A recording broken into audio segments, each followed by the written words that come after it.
Hi friends, എല്ലാവർക്കും ശ്രീസ് PSC വേൾഡിലേക്ക് സ്വാഗതം. അപ്പോൾ നമ്മൾ വരാൻ പോകുന്ന കമ്പനി ബോർഡ് BFA വകുപ്പ് എന്നൊക്കെ ക്ലാസ്സുകളാണ് നൽകിക്കൊണ്ടിരിക്കുന്നത്. അപ്പോൾ എല്ലാവരും നന്നായിട്ട് പഠിക്കുക. ജൂലൈ മാസത്തിൽ കമ്പനി ബോർഡിൻ്റെ എക്സാം ഉണ്ടായിരിക്കും. 10th പ്രിലിംസ് അല്ലേ, 10th പ്രിലിംസ് പരീക്ഷ, അതിൻ്റെ കൂടെ കമ്പനി ബോർഡ് അതുപോലെ തന്നെ വകുപ്പുകളുടെ ഒക്കെ പരീക്ഷ നടക്കുമെന്നാണ് നമ്മൾ അറിയാൻ കഴിഞ്ഞത്. ഓക്കെ, അപ്പോൾ ഏകദേശം സമയമൊക്കെ അടുത്തുകൊണ്ടിരിക്കുകയാണ്. അതുകൊണ്ട് എല്ലാവരും മടിയൊക്കെ മാറ്റി വെച്ച് നല്ല സ്മാർട്ടായിട്ട് പഠിക്കാൻ ശ്രമിക്കുക. ഓക്കെ, അപ്പോൾ നമ്മൾ 2025 കറണ്ട് അഫയേഴ്സ് ആണ് പഠിച്ചുകൊണ്ടിരിക്കുന്നത് അല്ലേ. ഇപ്പോൾ 2025 ഫെബ്രുവരിയിലെ കറണ്ട് അഫയേഴ്സ് ഇന്ന് 4ാമത്തെ ഭാഗമാണ്. അപ്പോൾ എല്ലാവരും ക്ലാസ്സിലേക്ക് വരിക. എല്ലാവരും നോക്കിയിട്ട് ഒന്നാമത്തെ ക്വസ്റ്റ്യനിലേക്ക് പോകാം. നമുക്ക് 2025 ഒരു പുരസ്കാരമാണ്. 2025 ജ്ഞാനപ്പാന പുരസ്കാരം.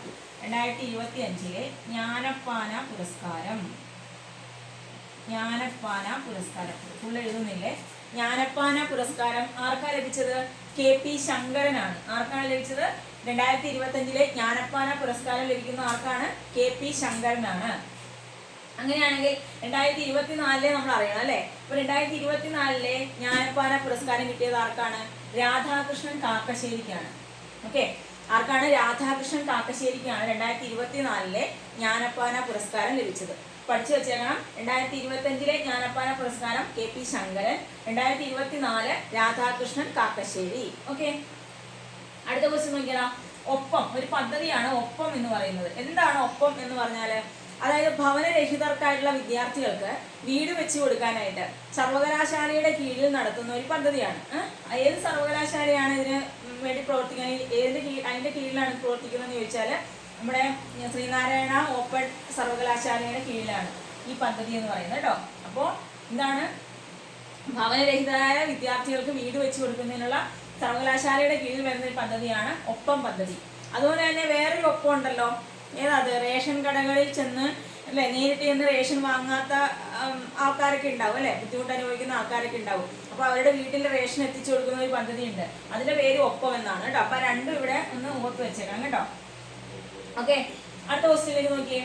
2024-25 രഞ്ജി ട്രോഫി സെമി ഫൈനലിൽ ഏറ്റവും കൂടുതൽ സെഞ്ചുറി നേടിയ മലയാളി ആരാണ്?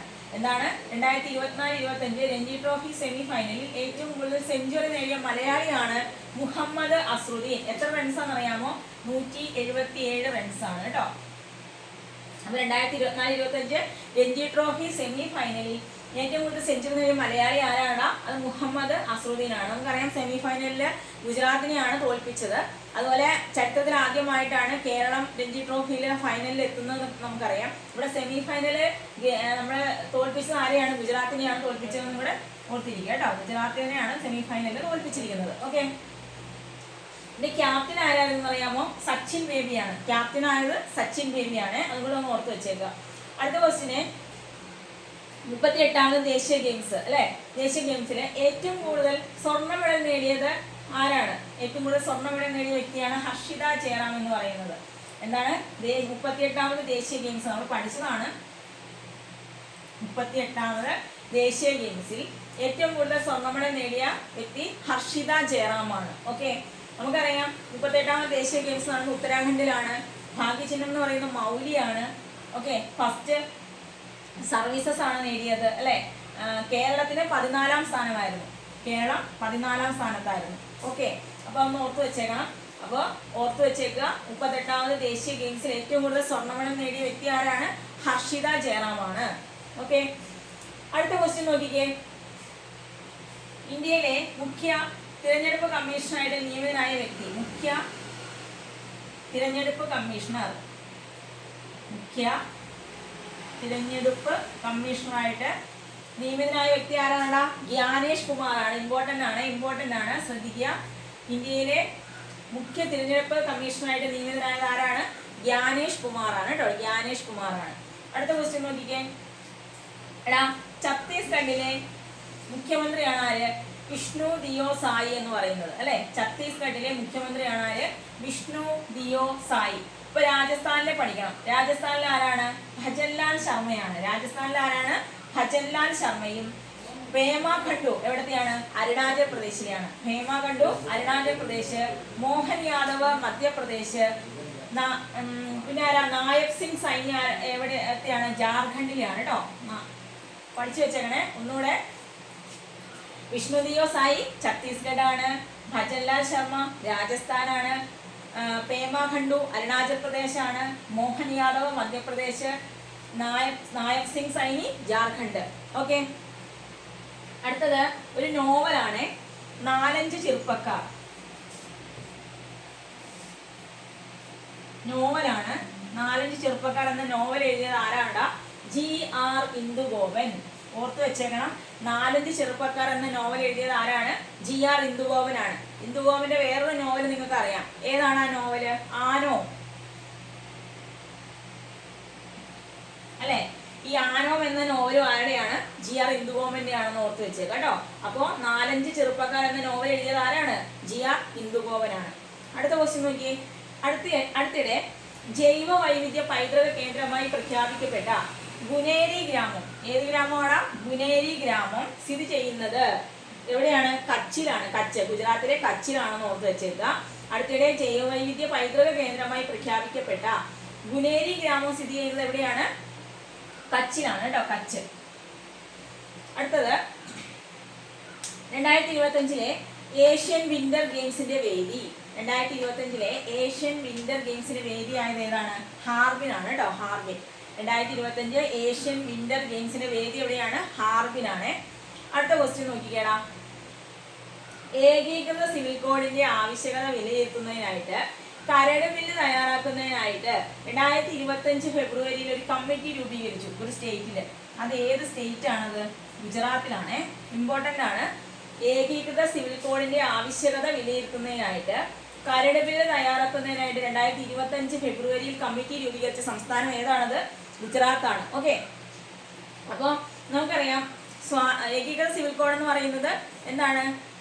യൂണിഫോം ആയിട്ടുള്ള നിയമം അല്ലേ? അതായത് ഒരേ നിയമം എന്നാണ് ഏകീകൃത സിവിൽ കോഡ് കൊണ്ട് ഉദ്ദേശിക്കുന്നത്. അപ്പോൾ അങ്ങനെ അതിൻ്റെ ഒരു ആവശ്യകതയ്ക്ക് വേണ്ടിയിട്ട് ഒരു കരട് ബില്ല് തയ്യാറാക്കിയ സംസ്ഥാനം, അതേ സംസ്ഥാനം ഒരു കമ്മിറ്റി രൂപീകരിച്ചു 2025 ഫെബ്രുവരിയിൽ. അത് ഏത് സ്റ്റേറ്റ് ആണ്? ഗുജറാത്താണ്. അത് ഞാൻ ചോദിക്കട്ടെ, ഏകീകൃത സിവിൽ കോഡിന്റെ ആർട്ടിക്കിൾ എത്രയാ? ആർട്ടിക്കിൾ 44. മറക്കരുത്, ഇമ്പോർട്ടന്റ് ആണ്, PSC എപ്പോഴും ചോദിക്കുന്നതാണ്. ആർട്ടിക്കിൾ 44 ആണ് ഏകീകൃത സിവിൽ കോഡ്. ഓക്കെ, അങ്ങനെയാണെങ്കിൽ സ്വാതന്ത്ര്യത്തിന് മുമ്പ് തന്നെ ഏകീകൃത സിവിൽ കോഡ് നടപ്പിലാക്കിയ ഒരു രാജ്യം ഉണ്ടായിരുന്നു, ഒരു സംസ്ഥാനം ഉണ്ടായിരുന്നു. രാജ്യമല്ല, സംസ്ഥാനം ഉണ്ടായിരുന്നു. അത് ഏത് സംസ്ഥാനമാണ്? ഗോവയാണ്, ഗോവ അല്ലേ? സ്വാതന്ത്ര്യത്തിന് മുമ്പ് തന്നെ ഏകീകൃത സിവിൽ കോഡ് നിലവിൽ വന്ന സംസ്ഥാനം ഏതാണെന്ന് ചോദിച്ചാൽ അത് ഗോവയാണ്. എന്നാൽ സ്വാതന്ത്ര്യത്തിന് ശേഷം ഏകീകൃത സിവിൽ കോഡ് നിലവിൽ വന്ന സംസ്ഥാനമാണ് ഉത്തരാഖണ്ഡ്. ഓക്കെ, ഒന്നുകൂടെ. സ്വാതന്ത്ര്യത്തിന് മുമ്പ് ഏകീകൃത സിവിൽ കോഡ് നിലവിൽ വന്ന സംസ്ഥാനം ഗോവയും സ്വാതന്ത്ര്യത്തിന് ശേഷം ഏകീകൃത സിവിൽ കോഡ് നിലവിൽ വന്ന സംസ്ഥാനം ഉത്തരാഖണ്ഡാണ് കേട്ടോ. ഉത്തർപ്രദേശ് അല്ല, ഉത്തരാഖണ്ഡാണ്. പിന്നെ നമ്മൾ പറഞ്ഞു 2025 ഫെബ്രുവരിയിൽ ഒരു കമ്മിറ്റി രൂപീകരിച്ച സംസ്ഥാനം ഏതാണ്? അത് ഗുജറാത്താണ്. അപ്പോൾ ഈ 3 പോയിന്റ്സ് അവിടെ ക്ലിയർ ആവണം കേട്ടോ. ഓക്കെ, അടുത്ത ക്വസ്റ്റ്യനിലേക്ക് പോകാം. അടുത്തിടെ ഇന്ത്യ സന്ദർശിച്ച ഓപ്പൺ AI CEO ആരാണ്? Open AI CEO. അടുത്തിടെ ഇന്ത്യ സന്ദർശിച്ച ഓപ്പൺ AI CEO ആരാണത്? Sam Altman. അദ്ദേഹം ഫെബ്രുവരിയിൽ ഇന്ത്യ സന്ദർശിച്ചായിരുന്നു. 2025 ഫെബ്രുവരിയിൽ ഇന്ത്യ സന്ദർശിച്ചു. അദ്ദേഹമാണ് സാം ആൾട്ട്മാൻ. ഓക്കെ, നെക്സ്റ്റ് നോക്കിയ ഒരു വേദിയാണ് 2025 ഗ്ലോബൽ ജസ്റ്റിസ് ലീവ് ആൻഡ് പീസിന്റെ ഉച്ചകോടി. പീസ് ഉച്ചകോടി വേദി എവിടെയാണത്? ദുബായിലാണ് കേട്ടോ. 2025 global justice love and peace, global justice love and പീസിന്റെ ഉച്ചകോടി വേദി എവിടെയാണല്ലോ? ദുബായി ആണ് കേട്ടോ, മറക്കരുത്, ദുബായി ആണ്. അടുത്തൊരു പദ്ധതിയാണ് കുട്ടികളിലെ ഡിജിറ്റൽ ആസക്തി മാറ്റാനും സുരക്ഷിത ഇന്റർനെറ്റ് ഉപയോഗം പഠിപ്പിക്കാനുമുള്ള കേരള പോലീസിന്റെ പദ്ധതി. ഇപ്പൊ നമുക്കറിയാം പലതരത്തിലുള്ള സൈബർ കുറ്റകൃത്യങ്ങളൊക്കെ കുട്ടികളുടെ ഇടയിലാണെങ്കിലും നടന്നു വരുന്നുണ്ട് അല്ലേ? അപ്പൊ അവരെ അതിൽ നിന്നൊക്കെ ഒന്ന് മോചിപ്പിക്കാനും അവരെ നേർവഴിക്ക് നടത്താൻ വേണ്ടിയിട്ടും നമ്മുടെ കേരള പോലീസ് ആരംഭിച്ചിട്ടുള്ള പദ്ധതിയാണ് DDAD. ഏതാണ്? ഓർത്ത് വെച്ചേങ്ങനെ, DDAD. അപ്പോൾ കുട്ടികളുടെ ഡിജിറ്റൽ ആസക്തി മാറ്റാനും സുരക്ഷിത ഇന്റർനെറ്റ് ഉപയോഗം പഠിപ്പിക്കാനുമുള്ള കേരള പോലീസിന്റെ പദ്ധതിയാണ് ഏതെന്ന് പറയുന്നത്? DDAD എന്ന് പറയുന്നത് കേട്ടോ, മറക്കരുത്. അപ്പൊ നമുക്ക് ആളുകൾ ഒന്നുകൂടെ നോക്കാം. KP ശങ്കരൻ പുരസ്കാരമാണ് 2025 ജ്ഞാനപ്പാന പുരസ്കാരമാണ് ആർക്ക് കിട്ടിയത്? KP ശങ്കരന് കിട്ടിയിട്ടുള്ളത്. അപ്പോൾ 2024 പഠിക്കണം അല്ലേ? രാധാകൃഷ്ണൻ കാക്കശ്ശേരിക്കാണ് 2024 ജ്ഞാനപ്പാന പുരസ്കാരം കിട്ടിയത്. പിന്നെ ഒപ്പം പദ്ധതി എന്ന് പറഞ്ഞിട്ട് എന്താണ് ഒപ്പം? രഹിതരായ വിദ്യാർത്ഥികൾക്ക് വേണ്ടിയിട്ട് വീട് വെച്ചു കൊടുക്കുന്നതിനുള്ള സർവകലാശാലയുടെ കീഴിലുള്ള ഒരു പദ്ധതിയാണ്. ഏത് സർവകലാശാലയാണത്? ശ്രീനാരായണ ഓപ്പൺ യൂണിവേഴ്സിറ്റി അല്ലെ. ഇതിന്റെ ആസ്ഥാനം എവിടെയാ? കൊല്ലമാണ് അല്ലെ. അപ്പോൾ ശ്രീനാരായണ ഓപ്പൺ യൂണിവേഴ്സിറ്റിയാണ് ഈ പദ്ധതിയുടെ കീഴിൽ പ്രവർത്തിക്കുന്നത് കേട്ടോ. വേറൊരു ഒപ്പം പദ്ധതി നമ്മൾ പറഞ്ഞല്ലോ, എന്തായിരുന്നു? റേഷൻ കടകളിൽ പോയി റേഷൻ വാങ്ങാത്തവർക്ക് വീട്ടിൽ റേഷൻ എത്തിച്ചു കൊടുക്കുന്ന പദ്ധതി കേട്ടോ.